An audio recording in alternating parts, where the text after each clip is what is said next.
Traffico in tilt e lunghe file di auto in coda in direzione di via Mazzini, via Imera e via Matteo Cimarra. L'ingorgo impedisce ai motociclisti di muoversi con facilità e sgattaiolare tra le auto.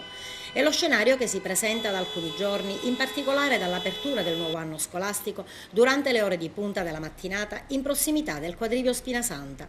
Nella zona governata fino a poco tempo fa dai semafori si crea una gran confusione di pedoni, studenti in uscita dalla scuola e veicoli che bloccano la viabilità. Tanta rabbia tra i residenti e gli automobilisti e tra coloro che obbligatoriamente devono transitare ogni giorno nella zona. Spazientiti e sofferenti per le lunghe attese ed il caldo che ancora imperversa, esplode la rabbia tra gli automobilisti.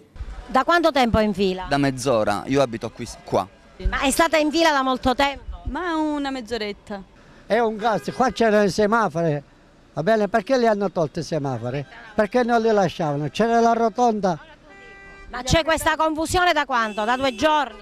Più da parecchi giorni, sempre così qua, è uno schifo. Ed intanto si spera che da lunedì prossimo si decongestioni il traffico di entrata ed uscita dalla città, con l'apertura di Piazzale Rosselli ed il conseguente ripristino del doppio senso di circolazione in una delle arterie principali, la via Imera.